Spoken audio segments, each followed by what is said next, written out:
We have a independent balloon cuff that is a donut balloon made out of silicone that's very soft and compliant and can create, conform to all kinds of shapes. And because it's a donut, you can slip it around the endotracheal tube and advance it down the tube into the trachea, where you can inflate it to create a seal. The purpose of having this balloon that's very compliant is that we can, when it inflates in the trachea, we can create a seal, preventing fluid from getting past it and leading to aspiration. The first prototype, we were looking into all sorts of materials that would be water resistant, thin, and you could turn it into some sort of donut shape. Coming back from a meeting at the Fogarty Institute, for some reason we stopped at a CVS on the way, and Kate and I essentially bought all the different types of condoms on the market with all sorts of materials to design our first few balloons and try them and see how much flexibility each material had. And so it was a easy, cheap way to get our prototypes going. I mean, we first showed on with bench models and with some animal tissue that the balloon concept had legs. And then I think it was, to move forward, you have to go beyond. You can't use condoms that you're forming yourself in humans. It's just kind of the evolution of the company that you have to make it more real.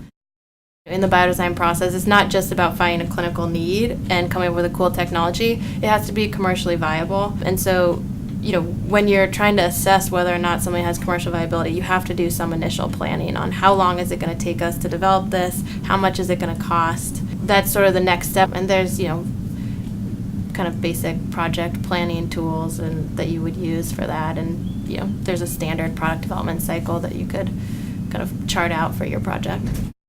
I think time is one thing. I mean, I laugh looking at our project. You're so optimistic, and you have to be, I think, to go into it, because if you knew what it would actually take, you might think twice at the beginning. But it's always surprising how long things take, and even if it's simple, you will run into challenges, things you don't expect.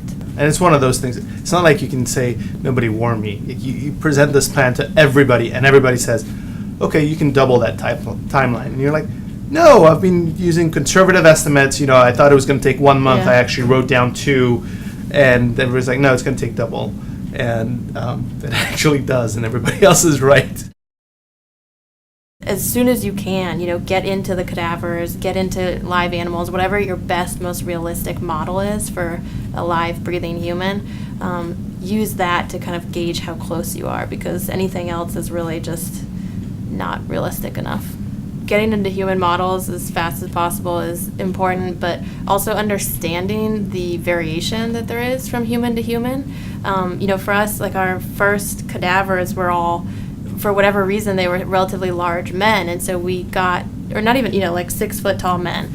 And so we, iterated and got to a design that we thought was frozen, and we were ready. And then the next cadaver we got happened to be, kind of 5'5" woman, average, a little on the small side, and nothing worked at all, because everything was just smaller, it was harder, pushability, tortuosity, everything was much harder.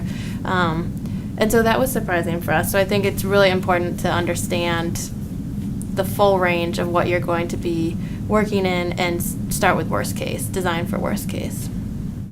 After fundraising, you can actually sort of literally afford to iterate faster, which, there's literally no downside, and you want to do that, but early on you're bound by the amount of money and time you can put into it.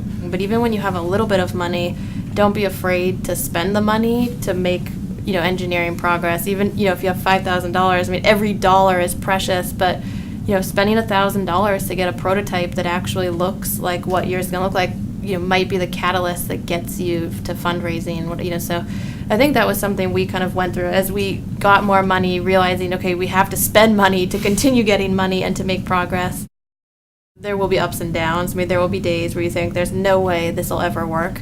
But I think, having gone through enough of those cycles where we thought we had reached a roadblock that was insurmountable, if you keep thinking about it and keep working on it. Just, keep putting one foot in front of the other, and you will kind of overcome that.